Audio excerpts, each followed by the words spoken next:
अस्सलाम वालेकुम जी। आज हम एक इन्वेंटरी मैनेजमेंट सिस्टम बनाएँगे सिंपल सा जो एक्सेल के अंदर हम तैयार कर लेंगे। सबसे पहले तो आपको ये पता होना चाहिए कि जी इन्वेंटरी मैनेजमेंट हमें क्यों ज़रूरी है किसी भी रिटेल बिज़नेस के लिए या किसी भी किस्म का कोई मैन्युफैक्चरिंग है उसके लिए भी ज़रूरी है। तो सिंपल सा बनाएँगे बिल्कुल आसान सा, 1 शीट के ऊपर मैं बनाऊँगा और सेकंड शीट इसका मैं इंशाल्लाह आपको डैशबोर्ड बनाकर दिखाऊँगा। इन्वेंटरी क्यों ज़रूरी है जी किसी भी बिज़नेस के लिए? तो इन्वेंटरी इसलिए ज़रूरी है ताकि हमारा प्रोडक्ट जो है वो शॉर्टेज ना हो। और हमें किसी किस्म के अगर हम आपकी प्रोडक्ट से रिलेटेड आपकी किसी भी किस्म की इन्वेंटरी का जो है ना वो मिसलीडिंग ना हो, मिस्टेक्स ना हो कहीं पे, शॉर्टेज ना हो, वक़्त से पहले आप चीज़ों को अवेलेबल बना सकें अपने कस्टमर्स के लिए। तो इन चीज़ों के लिए इन्वेंटरी का होना ज़रूरी है। और प्रॉपर इन्वेंटरी से आपका बिज़नेस एक बेहतरीन मैनेजमेंट सिस्टम में आप आगे उसको रन कर सकते हैं। तो आज हम एक बनाएँगे सिंपल सा, तो मैं फ़िलहाल ये एक शीट है यहाँ पे। ठीक है जी, आपको सामने नज़र आ रहा है ये तो जो विंडो आपको जो नज़र आ रहा है ये एमएस एक्सेल का है। ठीक है जी, सबसे पहले मैं यहाँ पे हेडिंग के लिए जगह बना रहा हूँ ये, ताकि मैं इसको मर्ज कर रहा हूँ। मर्ज करके यहाँ पे मैं लिखूँगा जी इन्वेंटरी मैनेजमेंट इन एक्सेल। यहाँ पर अलाइनमेंट बराबर कर लें, यहाँ से सेंटर कर लें आप। इसको आप इसके साइज़ इंक्रीज़ कर लें, यहाँ से बोल्ड कर लें, ये कुछ इस तरह से। ठीक हो गई जी, यहाँ पे हम सबसे पहले रख लूँगा सीरियल नंबर रखूँगा मैं, जो पहला आपका कॉलम है। इसके बाद रख लूँगा ये कॉलम्स आपके सामने हैं। यहाँ पे इसको भी मैं यहाँ से कॉपी कर लूँगा, इसको इसके ऊपर अप्लाई कर लूँगा। ठीक हो गया जी, ये सीरियल नंबर, इसके बाद प्रोडक्ट है, यूनिट है, quantity in hand, quantity sold, inventory value, sales value और अवेलेबल स्टॉक, लास्ट में इसका स्टेटस है। अब चाहें तो यहाँ से इसका अलाइनमेंट बराबर कर लें हर सेल का, इस तरह से।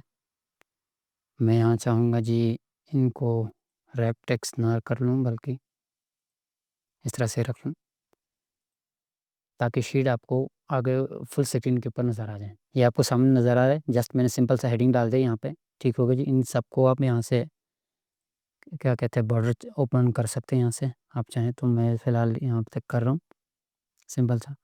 यहाँ से आपने जाना है बॉर्डर में, यहाँ से आपने ऑल बॉर्डर के ऊपर अप्लाई कर लेना है। ठीक हो गया? इसको भी आप मर्ज कर दें साथ ये वाला लास्ट वाला, क्योंकि मैंने अपनी तरफ से यहाँ पे एक लाइन यहाँ से इंक्रीज़ किया था। ये ये सबसे ऊपर वाले को आप रख लें, यहाँ से थिक बॉर्डर रख लें, इसको भी आप यहाँ से थिक बॉर्डर कर दें, ताकि थोड़ा-सा खूबसूरत लुक आए, कुछ इस तरह सा। ठीक हो गया जी? चाहें तो आप यहाँ पे कलर भी अप्लाई कर सकते हैं। यहाँ से मैं इसको कोई कलर अप्लाई कर दूँगा फ़िलहाल, ये वाला ही। इसके नीचे यहाँ से इसे ही को अप्लाई कर दूँगा कोई और कलर। ठीक है जी? जैसे यहाँ से है, ये वाला। ठीक है जी?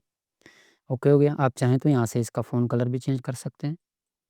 अच्छा जी, ये मैंने कुछ मैनुअल एंट्रीज़ यहाँ पे पुट की है, आपके सामने देखें, रफ़ सा कोई मैंने।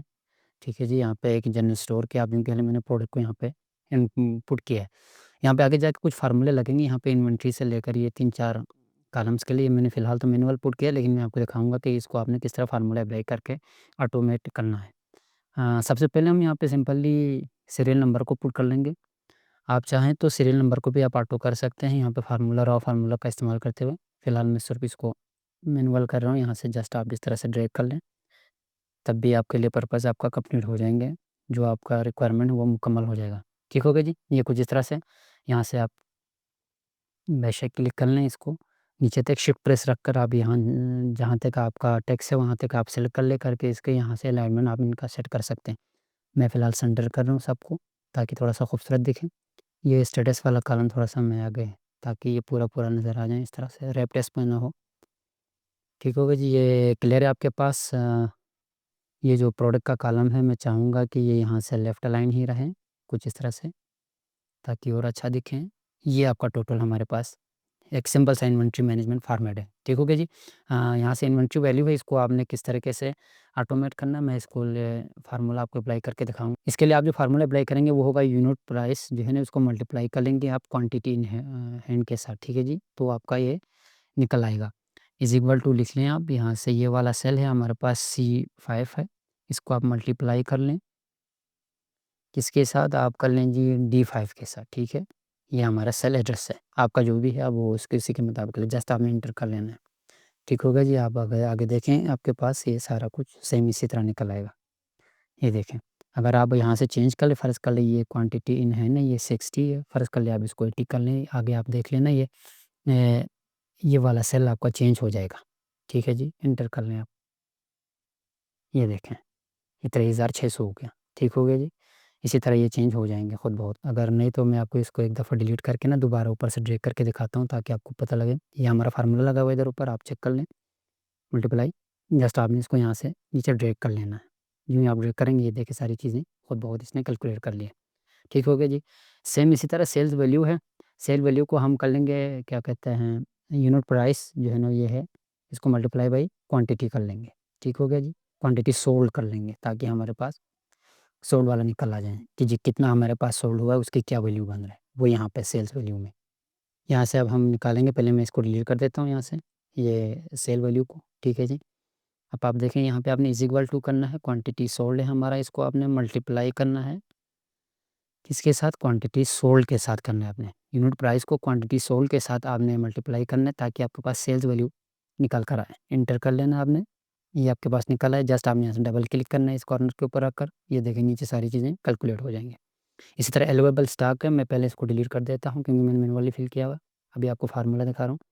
यहाँ से जस्ट आपने क्या करना है, is equal to allowable stock को निकालने के लिए आपने क्वांटिटी इन हैंड को आपने माइनस करना है क्वांटिटी सोल्ड को। ठीक हो गया जी। आप एंटर कर लें, आपके पास जो स्टॉक बचा हुआ है वो आपके सामने आ जाएँगे ये। ठीक हो गया जी। अब यहाँ पे आता है रेड अलर्ट है इसका पास, स्टेटस है आपके पास। इसको मैं आपको दिखाता हूँ, पहले डिलीट कर लूँ इसको। यहाँ पे जो फार्मूला लगेंगे, फार्मूला स्टेटस के लिए है जी, वो आपने लिखना है यहाँ पे इज़ इक्वल टू इफ़। ठीक है जी। इफ़ आपने लिखना है एल्यूएबल जो स्टॉक है यहाँ पे हमारे पास, जो एल्यूएबल स्टॉक है वो लेस देन होना चाहिए। यहाँ पे हम कर लेते हैं, चलिए फ़र्ज़ कर लें 10, यानी ये 10 से अगर कम हो तो आपने इसके लिए शो करना है जी क्या, रीऑर्डर लेवल आपने शो करना। मैं फ़िलहाल पेस्ट कर लेता हूँ ताकि इसको आगे पीछे कर लें। ये आपके पास आ गया रीऑर्डर, कॉमा अदरवाइज़ आपने इसको लिए एल्यूएबल ही शो करना है। ठीक हो गया जी। ये हमारा टोटल फार्मूला है। चेक कर लें आप एक दफ़ा यहाँ से आप। ठीक हो गया जी। यहाँ से आपने इंटर कर लेना है, ये अवेलेबल आ गया, चेक कर लें आप। ठीक है जी। यहाँ से नीचे आप इसको कर लें, ये एक है यहाँ पे, ये देखें आप इसको, ये रीऑर्डर लेवल हुआ हुआ है क्योंकि ये 10 से नीचे है। ठीक हो गया जी। ये फार्मूला आपके पास आपको समझ आ जाएंगे। इफ़ हमने यहाँ पे लिखा है इफ़, अगर ये जो स्टेटस है, सॉरी ये अलाउएबल कॉलम है, ये अगर 10 से नीचे है तो आपने उसको रीऑर्डर लेवल शो करना है, अदरवाइज़ आपने इसको जस्ट अलाउएबल ही शो करना है। सिंपल सी बात है। आपने दोनों सेल का एड्रेस दे देना है और आगे आपने अपना क्राइटेरिया अप्लाई करना है इसके ऊपर। आगे आएँगे हम कंडीशनल फॉर्मेटिंग अप्लाई कर लेंगे रीऑर्डर लेवल को हाइलाइट करने के लिए। उसके लिए आपने करना क्या है, यानी यहाँ से आपने जस्ट, मैं ये एरिया पूरा सेलेक्ट कर रहा हूँ।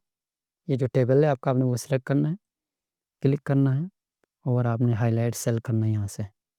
ठीक है। अगर आप चाहें तो आप इसको कस्टम भी कर सकते हैं। मैं यहाँ पे कर लूँगा जी हाइलाइट टेक्स्ट कंटेंट्स कर लूँगा मैं। यहाँ से इसको रीऑर्डर पे कर लूँगा ताकि आसानी से शो कर लें, क्योंकि एलोवेबल की ज़रूरत नहीं है, रीऑर्डर लेवल है। अगर है तो लाइट रेड के साथ मैंने इसको फिल करना है। ठीक है जी। ओके कर लें, ये जस्ट ठीक है जी। मैंने इसको बस कंडीशनल फॉर्मेटिंग अप्लाई किया।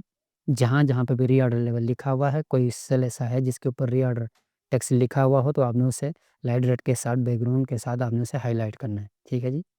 चाहें तो आप यहाँ से मैनेज में जाकर देख सकते हैं, ये जो आपका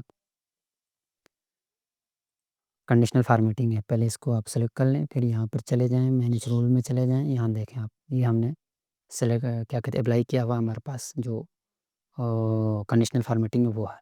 इसकी कंडीशन सिर्फ यही है कि जो भी सेल है, जो रीऑर्डर लेवल है, जिसके ऊपर रीऑर्डर लिखा हुआ है उसे हाइलाइट करना है, दैट्स इट, और कुछ नहीं है। ठीक हो गया जी। यहाँ पे शीट नेम में आप चाहें तो कुछ भी लिख सकते हैं। मैं यहाँ पे इसको स्टॉक नेम दे रहा हूँ। ठीक है, जस्ट ताकि हमारी आसानी हो। नेक्स्ट हम बनाएँगे यहाँ पे डैशबोर्ड। अच्छा जी, अगर आप चाहें तो इन यूनिट प्राइस के साथ आप करेंसी का सिंबल भी आप यहाँ पे शो कर सकते हैं, जो भी आपका करेंसी है। जैसे कि मैं आपको दिखाता हूँ, यहाँ से इसको आपने सेलेक्ट करना है यूनिट प्राइस को। इसके आगे आप, इससे पहले आप लिखना चाहते हैं आरएस फ़र्ज़ कर लें तो आप वो यहाँ से आप इज़िली लिख सकते हैं। क्लिक कर लें, यहाँ से आप इसको करेंसी में रखें कुछ इस तरह से। जैसे देखिए डॉलर का इसके साथ साइन आया है यहाँ पे। आप चाहें तो आप इसको अकाउंटिंग फॉर्मेट में भी लेके आ सकते हैं, जिससे ये लेफ्ट साइड के ऊपर हो जाएगा और जो आपका डिजिट है वो राइट साइड की तरफ आएँगे। जैसे कि मैं आपको दिखाता हूँ कुछ इस तरह से ये। ठीक है जी, ये थोड़ा-सा साफ़ और क्लीन नज़र आ रहा है, ये ज़्यादा अच्छा है, इस तरह से डॉलर। हाँ, अगर आप चाहें तो अगर आप दूसरे मुल्कों की अगर आपने करेंसी अप्लाई करना चाहते हैं तो वो भी आप कर सकते हैं। यहाँ से क्लिक कर लें, यहाँ से आपने मोर नंबर्स फॉर्मेट में आपने जाना है, यहाँ पे अकाउंटिंग में ही रहने दें आप इसको। यहाँ से आप सिंबल में चेक कर लें, ये डॉलर लगा अप्लाई हुआ हुआ है। आप अगर चाहें तो मैं फिर जैसे कि मैं अभी चाहूँगा कि जी पीकेआर आ जाए यहाँ पे, मैं देखता हूँ आपको पीकेआर अप्लाई करके। ये, ठीक होगा जी, ये पीकेआर है। यहाँ से आप डेसिमल चाहें तो आप शो कर सकते हैं, अदरवाइज़ आप उसे भी ख़त्म कर सकते हैं, जैसे ज़ीरो करके ओके कर लिया, ये जस्ट इस तरह। ठीक है जी, थोड़ा-सा क्लीन आ गया। ये क्वांटिटी इसी तरह रहने दें, क्वांटिटी सोल्ड, इन्वेंटरी वैल्यू है, मैं चाहूँगा इसको भी हम इसी तरह सेम इसी फॉर्मेट के ऊपर लेकर आएँ। यहाँ से सिलेक्ट करना है आपने पूरे सेल को, ठीक होगा जी, क्लिक कर लेना है। यहाँ से आप नंबर फॉर्मेट में चले जाओ, मोर, फिर यहाँ से आप अकाउंटिंग में चले जाओ, सिंबल में आप चले जाओ, यहाँ से सीधा-सीधा जो भी आपका सिंबल है आपने उसके ऊपर चले जाना है। आपने इस लिस्ट में उसको फाइंड करना है कि कहाँ पर आपका जो करेंसी सिंबल है, फिर उसको आपने अप्लाई करना है, जस्ट ओके कर लें। यहाँ से आप डेसिमल रखना चाहते हो रख लें, मैं यहाँ पे फ़िलहाल ख़त्म कर रहा हूँ, यहाँ से ओके, दैट्स इट। थोड़ा-सा ये अकाउंटिंग फॉर्मेट में अच्छा लगता है। सेम चीज़ आप इसके लिए भी अप्लाई करके देखें। ठीक हो गया जी? ये हो गया जी आपका टोटल फाइनली एक सिंपल सा इन्वेंटरी मैनेजमेंट। अगर आपका कोई छोटा-सा बिज़नेस है, जिसमें आपको लगता है कि आपको हर्डल पेश आ रहा है कि इन्वेंटरी को मैनेज करने में, आपके पास प्रोडक्ट मैनेज करने में, तो आप उसको सिंपली, आपके पास कोई लैपटॉप है तो, या नहीं तो आप मोबाइल में भी इसको आप ईज़िली आजकल एक्सेल के ऐप के ऊपर आप इसको रन कर सकते हैं। इस तरह से आप एक शीट छोटा-सा तैयार कर सकते हैं।